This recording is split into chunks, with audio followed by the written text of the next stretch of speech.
قرآن میں نام لیا اس کا کہ جو کتاب ہے چھپی ہوئی سے مراد جو تم پر آشکار نہیں ہے.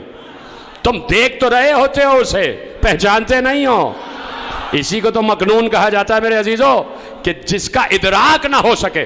تو اے قرآن ہمیں بتا کہ پورا کا پورا علم کتاب مکنون کے پاس ہے. وہ کتاب مکنون کون سی ہے؟ قرآن نے کہا, اس لیے ہم کہتے ہیں ٹھہر ٹھہر کر پڑھو, آؤ سورہ پڑھو.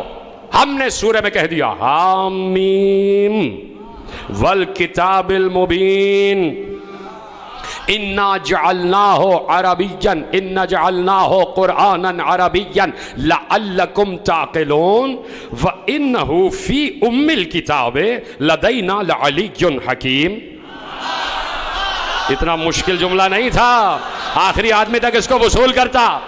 میں نے تو اسی لیے تیزی سے آیت پڑھ دی کہ شاید پہنچ جائے. اللہ کہہ رہا حامیم.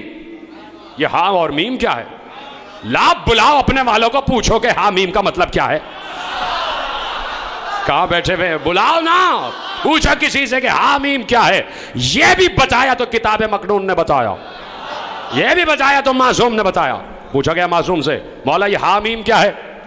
کہا حامیم محمد ہے لیکن مقطوع. کہا لفظ محمد ہے لیکن قطع کیا ہوا. کہا قطع سے کیا مراد؟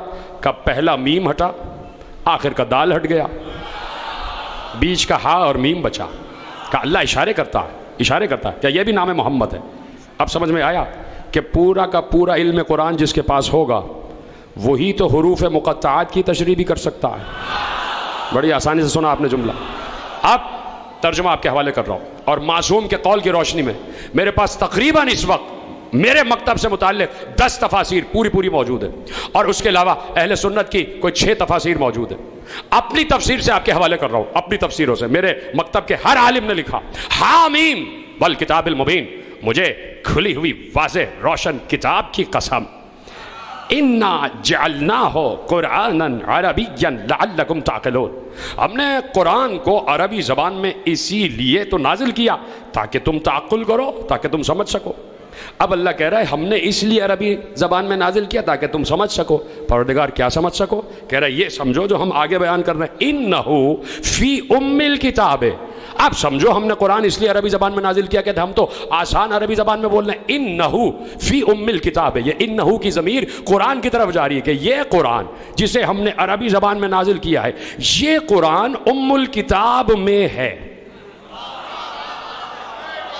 جیتے رہے, یہ آپ کی خاموشی بالکل بجا تھی, اس لیے کہ یہیں تک تو میں آپ کو لانا چاہتا تھا کہ یہ جو قرآن ہم نے عربی زبان میں نازل کیا ہے فی ام الکتاب, یہ پورا قرآن ام الکتاب میں ہے. ام الکتاب. ابھی پوری آیت نہیں پڑھ رہا, پوری آیت پڑھوں گا تو وہ جو ایک حظ طبیعت ہے وہ ختم ہو جائے گا. میں ابھی کسی مکتب تشیع سے کسی عزادار چھوٹے سے بچے کو بھی اٹھا کر پڑھوں, پوچھوں اگر بیٹا یہ بتاؤ ام الکتاب کیا ہے, ہر بچہ کہے گا سورہ فاتحہ کو ام الکتاب کہتے ہیں. معلوم ہے نا, سورہ فاتحہ کے کئی نام ہیں, ان میں سے ایک نام ہے ام الکتاب, کتاب کی بنیاد. ٹھیک ہے, سورہ فاتحہ کیا ہے؟ ام الکتاب. اس سے کسی کو اختلاف تو نہیں؟ اختلاف ہو تو میں پھر موضوع بدل دوں فوراً. سب کو یاد ہے, سب جانتے ہیں. جا کے قرآن اٹھا کے پڑھیے گا تفسیر, جہاں بھی تفسیر لکھی ہوگی سورہ فاتحہ کی, سورہ فاتحہ کے کئی ناموں میں ایک نام ہے ام الکتاب. اللہ کہہ رہا ہے یہ پورا کا پورا قرآن جو ہے نا یہ ام الکتاب میں ہے, ام الکتاب میں ہے. اچھا جملہ آپ کو یاد ہے, جملہ آپ کے ذہنوں میں ہے, لیکن اس وقت یاد نہیں آ رہا. آپ سب جانتے ہیں, ابھی آپ ریکال نہیں کر پا رہے. اللہ نے اشارے میں کہہ دیا یہ پورا قرآن ام الکتاب میں ہے. دنیا سر مارتی مر جاتی, نہ پتہ چلتا وہ ام الکتاب کیا ہے, وہ ام الکتاب کون ہے کہ جس میں پورا قرآن موجود ہے. بتایا بھی تو عبداللہ ابن عباس جیسے بہت بڑے مفسر نے. کہا ایک بار میں اور علی بیٹھے ہوئے تو صبح ہوئی تو ہم نے کہا ابھی تفسیر مکمل ہی نہیں ہوئی. علی نے کہا اے ابن عباس تم یہ سمجھ لو جو کچھ بھی ہے قرآن میں ہے, جو کچھ قرآن میں ہے سورہ فاتحہ میں ہے. جو سورہ فاتحہ میں بسم اللہ میں ہے, جو بسم اللہ میں ہے با میں ہے, جو با میں ہے وہ نقطے میں ہے, اور وہ میں ہی تو ہوں علی ابن ابی طالب. کتنی آسان بات.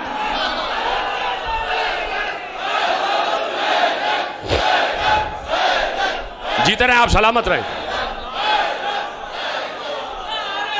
توجہ فرمائی آپ نے. دیکھیے روایت تو مجبوراً پڑھی ہے، روایت نہ بھی پڑھتا تو آیت ہی سے مقصود واضح ہو رہا تھا. تقوی صاحب، آیت ہی سے مقصود مطلوب واضح ہو رہا تھا. انہو فی ام الکتاب، یہ پورا قرآن ام الکتاب میں ہے. علی نے کیا کہا؟ میں ہی تو وہ ام الکتاب ہوں، میں ہی تو بائے بسم اللہ ہوں. پورا کا پورا قرآن نقطۂ با میں ہے نا، مشہور ہو گئے روایت. پورا کا پورا قرآن نقطۂ با میں ہے. اب دیکھیے نا، میں اب آیت کو کامل کروں گا. آیت میں نے روکی، اب کامل کروں گا. روایت پہلے آپ کے حوالے کر دی، اور روایت متفق علیہ ہے. روایت اہل سنت کے بھی موجود ہے، تشیع کے بھی موجود ہے. جو یہ روایت علی نے کہی کہ جو کچھ 114 صحیفوں میں ہے وہ قرآن میں ہے، جو کچھ قرآن میں ہے وہ سورہ فاتحہ میں، جو کچھ سورہ فاتحہ میں وہ بسم اللہ الرحمن الرحیم میں، جو کچھ بسم اللہ الرحمن الرحیم میں وہ بائے بسم اللہ میں، جو کچھ بائے بسم اللہ میں وہ نقطے میں ہے. اور نقطہ جو ہے وہ میں ہوں، ابو طالب کا بیٹا. ہو گئی بات.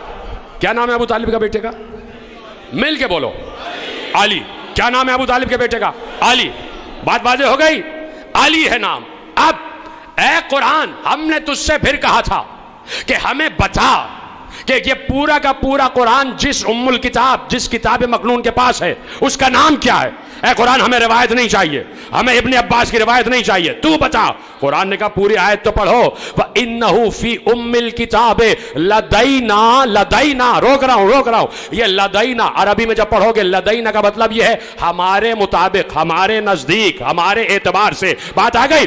إِنَّهُ فِي أُمِّ الْكِتَابِ لَدَيْنَا لَعَلِيٌّ حَكِيمٌ. ہمارے نزدیک ام الکتاب علی ہے.